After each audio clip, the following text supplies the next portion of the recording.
The link between socially responsible investing, which of course in principle sounds like a good thing, and unlisted investments in particular. Set the scene, and you're the founder and the head of this unit there. What have you found is important about this area? David, I think when we started, we decided that we were tapping into a really neglected area of investing. And the flip side of it was that really we have a market out there of wonderful opportunities, wonderful social entrepreneurs who are providing great services, and they are struggling to find funding for those. So our sense at the beginning was that this is an area of our market which is relatively inefficient, and as we all know, when we find inefficiencies in market, generally if you are applying the right tools to them, you also pick up gems, you find wonderful opportunities.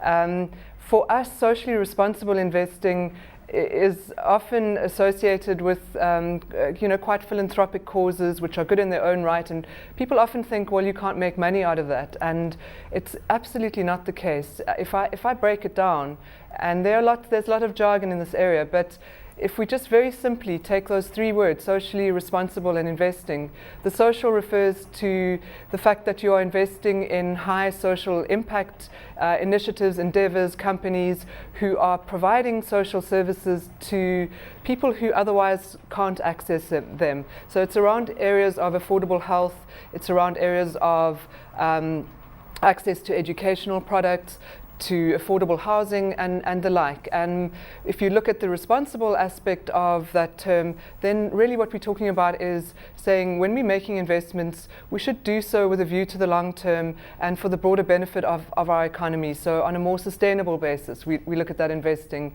And then of course the investing, I would hope, is self-evident that we are capitalists. We want to make good returns on behalf of our clients who certainly need to have money to retire to, but they also need a good environment to retire Heather, to. perhaps so that's really a good point to say to you. We believe approach to investing. Heather, perhaps that's a good point to say to you. Give us an example of how this might work, because one imagines a social need type causes that money's not going to be made out of it, although obviously it's good for the society and for sustainable economy long term. So what sort of examples could you give where the impact has been good socially, it has been responsible, and there's been a good return for the investor? Sure. I think one of the investments that we've made speaks to that quite directly, and also speaks to the difficulty in raising capital, which I don't believe we should be experiencing. It's an organization that was founded in Braamfontein in Johannesburg called TUF, Trust for Urban Housing Foundation. Essentially what they do is they go into these derelict urban slum areas and they fund contractors, by and large BEE, so your small-time enterprises. They fund these contractors to buy up, absolutely derelict buildings, and they then refurbish them. There's a clever tax structure involved as well, so it's commercially very viable. And they in turn create a pool of low-cost rental stock for people who prefer to live close to places of work, obviously closer to transport, to education for their children perhaps. And so it's a great result. These are incredibly well-run buildings with an enormous amount of pride in terms of the upkeep, great security, so they're highly sought after, exceptionally high tenancy rates.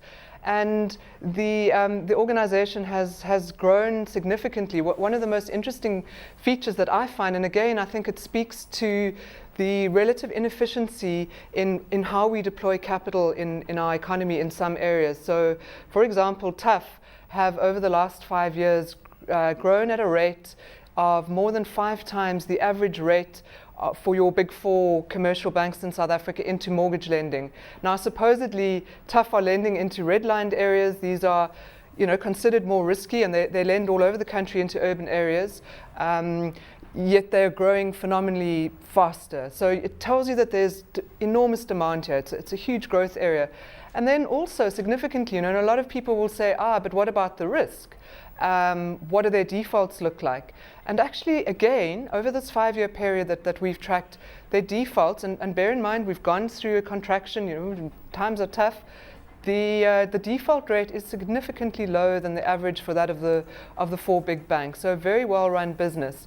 Now, Again, for Tough, what has been a remarkable and sad feature is that they have really battled to raise capital. So last year alone, they had to turn down prospective business of 200 million rands.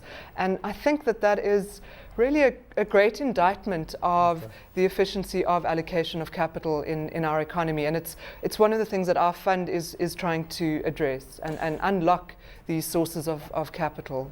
We'll have to stop there, but it's a fascinating subject. That was Heather Jackson, founder and head of socially responsible investing at Cadiz Asset Management.